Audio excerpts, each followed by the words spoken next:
Here's what's left of this Mini Cooper S, and here it is just 1 week earlier. We bought this car for its running gear, and since then we've swapped the engine, we've swapped the gearbox, we've repaired fuel lines, we've changed the polybrush subframe, but sadly this car may have driven on its last road.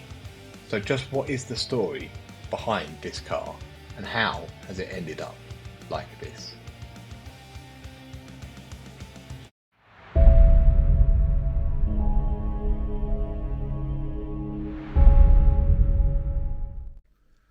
So today I decided that I'd had enough of people lowballing and offering me their not so valuable advice on what they think this car is worth. And I'm sure you all know what I mean when or if you have listed a car on eBay or Facebook Marketplace for spares or repairs.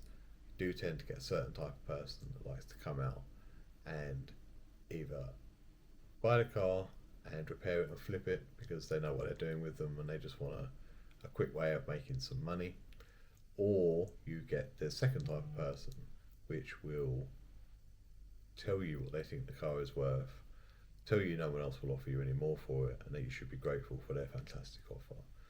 Now, the more that this went on, inevitably I got very annoyed at being lectured to on the value of what I think is a sort of a scarce car.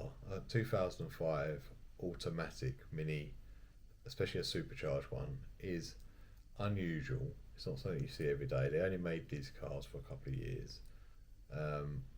So I thought, I'm going to break the car for parts and film it, and I'm going to bring you along for the process, and we're going to see how much money we can make.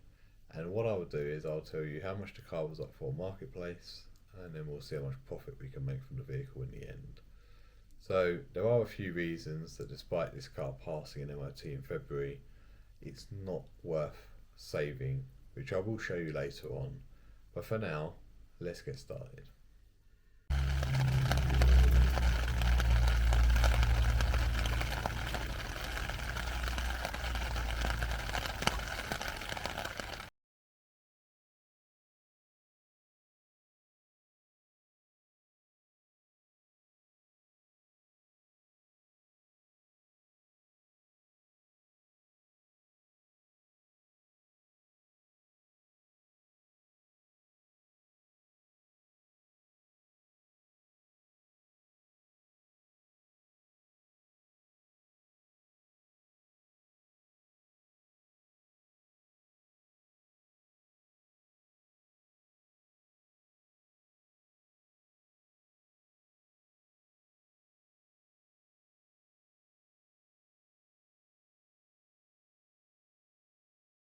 So this is what we're currently looking like. Glove box is out, the down tubes are taken out, the lower dash on that side, and obviously the three-piece dash. These seats I've put on some of the Facebook groups. They're in pretty good condition. Looking for about 120 for a full set. The backs, they don't look like they've hardly been sat in. The clocks probably aren't worth a huge amount, but they had about 104,000 on, so I might put them on there, maybe 10-15 quid. Down tubes were chrome plated. Not sure whether that's genuine or not, so I've asked a couple of questions on them. Little bits like these blue clips here, normally keep them for spares because they do break quite easily, and they're like £3 or £4 each. So yeah, we're going to get this out. Engine and gearbox obviously got to come out as well, but that'll probably be next weekend. This carpet is pretty good condition. This is black carpet, so might try and do something with that, but people have messed around a little bit with the wiring, so you can see down here that's someone's handiwork, which I think might be for a sub or an amp, because there's a couple of cables underneath the chair, which I'll show you at a later date.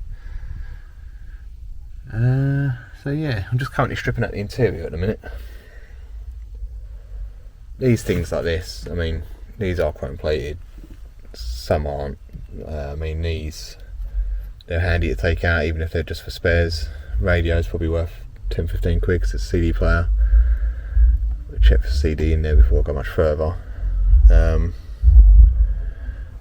So the wiring down here doesn't look too bad. Yeah, it just depends how far I get really. So yeah, I'll keep you updated. Headlining ain't great. It's okay-ish, but it's sagging around there. So I might see if someone wants it just to like strip back and do their own headlining with. That might go for 10-20 quid if it's taken out for them, because obviously they bend quite easily. Yeah, that's pretty much it for now. There's not much else to update on really. I'm just basically going through it and stripping it off. So yeah, I'll cut back in later when I've got a bit more out.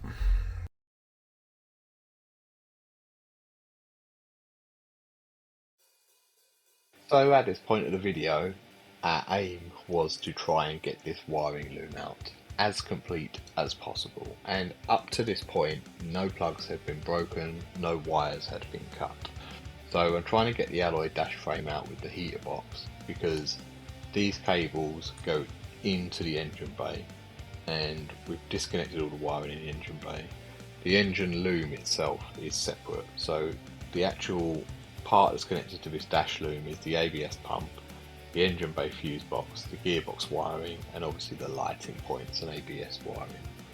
So everything is unplugged. We remove the alloy dash frame and then we're going to try and feed these cables back through the bulkhead. So on the passenger side for the UK, they go behind the ABS pump, and on the right hand side is between the brake servo and the windscreen motor. So we're going to try and feed all of them back through and get as much of this loom out as possible. Now a little bit later on we did find some issues with this loom, which meant that it had to be, I mean it could have been sold, but we decided to weigh it in for scrap. So it'd be interesting if you want to put your comments below how much you think this weighed, how much you think it's worth as of August 2014 in terms of scrap value, and I'll let you know in the next video exactly how much it was, and you can tell me whether you were surprised or basically it was just a waste of time. So you can see the cables coming through the bulkhead here, and in a minute I'll show you just how much wiring came out of the vehicle completely without any of the plugs being broken, and we'll cut back in a bit later and let you know how far we've managed to get along. But in the meantime, enjoy this quick cut in of the wiring loom complete out of the car, and pop in the comments below how much you think this is worth and how much you think it weighs.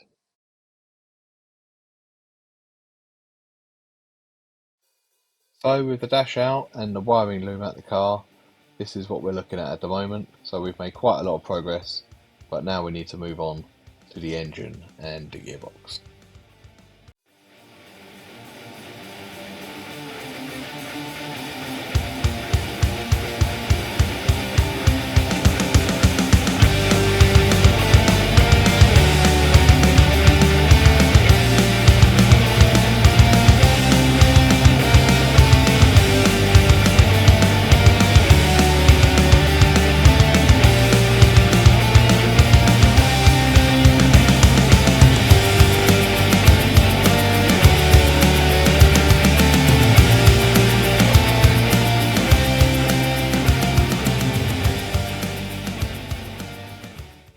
So as you can see, with the engine and gearbox on the engine hoist, we've managed to pull it from the car. Obviously without the wiring loom in place, this made it a lot easier because there isn't anything to get caught on. The engine and gearbox will be split, so the gearbox will be listed for spares and repairs, and that's because of a whiny diff. The valve body is absolutely fine on the car. The engine will be listed as a 100,000 mile engine.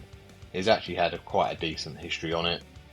It is an automatic, so it's not going to be under any sort of serious strain, and the only difference between the manual and the automatic is the filter housing. So if someone wanted this for their manual car, they could use it. They just need to swap over their oil filter housing, which to be honest would be a great time to do that gasket anyway, because that is prone to leaking. So both will be on eBay this weekend, both will be listed for collection only, and hopefully we'll have a buyer and get them out of the way.